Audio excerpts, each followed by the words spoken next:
En la sociedad comunista, en la que nadie tiene una esfera exclusiva de actividad, sino que cada uno puede realizarse en el campo que desee, la sociedad regula la producción general, haciendo a cada uno posible el hacer hoy una cosa y mañana otra distinta, cazar por la mañana, pescar después de comer, criar ganado al atardecer y criticar a la hora de la cena, todo según sus propios deseos y sin necesidad de convertirse nunca ni en cazador, ni en pescador, ni en pastor, ni en crítico. Karl Marx nació el 5 de mayo de 1818, en el 664 Brückergasse de Treveris, Trier, ciudad que entonces formaba parte del Reino de Prusia, hoy Alemania. Fue el tercero de los 9 hijos de Henrietta Pressburg y Heinrich Marx, un abogado judío liberal, que se convirtió al protestantismo junto con toda la familia para eludir las limitaciones de una legislación antisemita.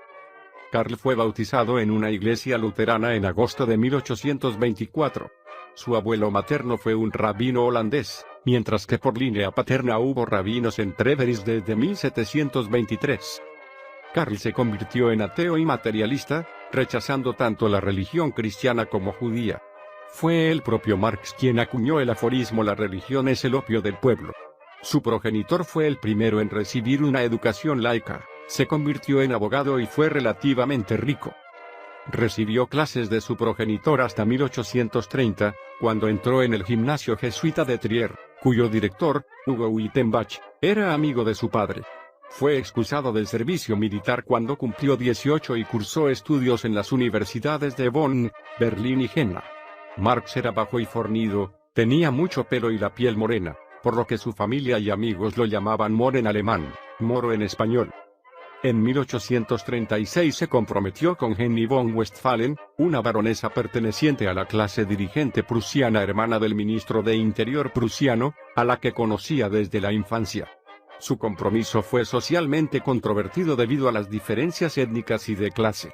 Marx hizo amistad con el padre de la joven, un aristócrata liberal, y le dedicó su tesis doctoral. 7 años después de su compromiso, el 19 de junio de 1843, se casaron en una iglesia protestante en Kreuznach, tras la muerte de los padres de ella, que se oponían a la relación. En el año 1842 se publicó un artículo suyo en la Rheinische Zeitung de Colonia, convirtiéndose tiempo después en jefe de redacción. Tuvo problemas con las autoridades por las críticas que realizó sobre las condiciones sociales y políticas, en sus artículos periodísticos y fue obligado a dejar su puesto en el rotativo en 1843.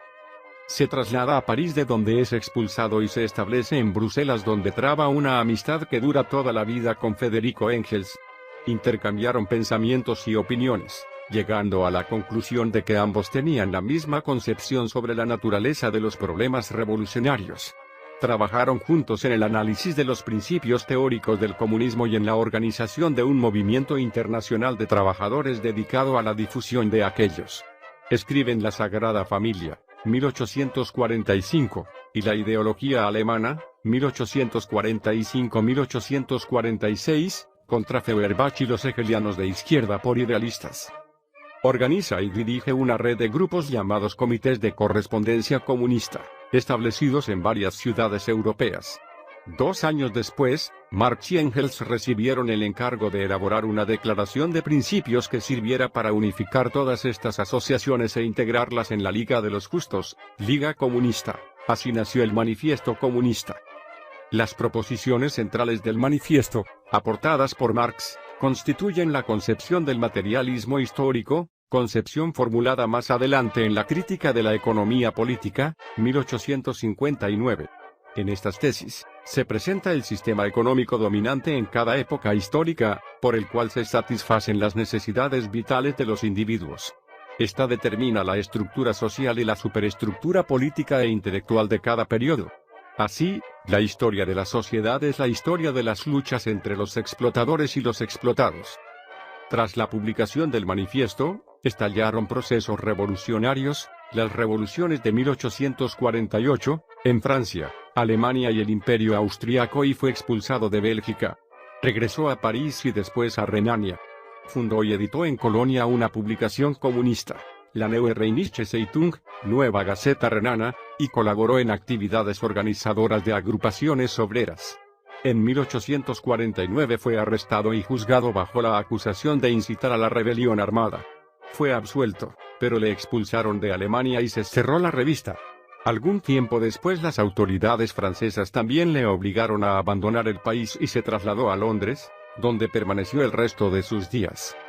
Elaboró varias obras que fueron constituyendo la base doctrinal de la teoría comunista. Entre ellas se encuentra su ensayo más importante, El Capital, volumen 1, 1867, volúmenes 2 y 3, editados por Engels y publicados a título póstumo en 1885 y 1894, respectivamente, un análisis histórico y detallado de la economía del sistema capitalista, en el que desarrolló la siguiente teoría: la clase trabajadora es explotada por la clase capitalista al apropiarse ésta del valor excedente, plusvalía, producido por aquella.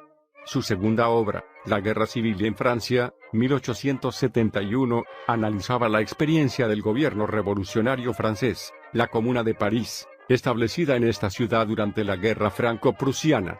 Interpretó su creación y existencia como una confirmación histórica de la necesidad de que los trabajadores tomen el poder mediante una insurrección armada y destruyan al Estado capitalista. Desarrolló la teoría en crítica del programa de Gotha, 1875, en los siguientes términos: entre los sistemas capitalista y comunista se encuentra el periodo de transformación revolucionaria de uno en otro. Esta fase corresponde a un período de transición, cuyo estado no puede ser otro que la dictadura revolucionaria del proletariado. Además escribió crónicas sobre acontecimientos sociales y políticos para periódicos de Europa y Estados Unidos, entre ellos varios artículos sobre las revoluciones liberales en España y en la América hispana. Trabajó como corresponsal del New York Tribune desde 1852 hasta 1861 y escribió varios artículos para la New American Cyclopedia. En 1852 se disolvió la Liga Comunista y contactó con cientos de revolucionarios a fin de crear otra organización de la misma ideología. Sus esfuerzos y los de sus colaboradores culminaron en 1864 con la fundación en Londres de la I Internacional. Pronunció el discurso inaugural, escribió sus estatutos y posteriormente dirigió la labor de su Consejo General, órgano directivo, superando las críticas del grupo seguidor de Mikhail Bakunin, de carácter anarquista. Cuando se eliminó la Comuna parisina, en la que habían participado miembros de la I Internacional, la influencia de esta organización disminuyó y recomendó trasladar su sede a Estados Unidos. Marx y Henry von Westphalen tuvieron 7 hijos, pero debido a las malas condiciones en las que vivieron en Londres, solo 3 de ellos sobrevivieron hasta la edad adulta. Eleonora Marx formó parte del movimiento feminista. Laura Marx se casó con el dirigente socialista francés Paul Lafargue, y se suicidó con él en 1911. También se dice que Marx engendró otro hijo, Freddy, fuera del matrimonio con su ama de llaves, Helene de Muth. Durante las 2 últimas décadas de su vida luchó contra las dolencias físicas que le impedían trabajar en sus obras políticas y literarias. Sufrió de trastorno hepático, brotes de antrax, forúnculos en el cuello, el pecho, la espalda y nalgas, a menudo no podía sentarse, dolores de muelas, inflamaciones oculares, abscesos pulmonares, hemorroides, pleuresía, dolores de cabeza persistentes y tos, que le hacían imposible dormir sin drogas. Tras la muerte de su esposa a causa de cáncer el 2 de diciembre de 1881, Marx desarrolló un catarro que le provocó mala salud durante sus últimos 15 meses, derivó en bronquitis y después sufrió una pleuresía que finalmente acabaría con su vida el 14 de marzo de 1883 en Londres, cuando contaba 64 años. Murió como apátrida y su cuerpo fue enterrado en el cementerio de Highgate, Londres, el 17 de marzo de 1883.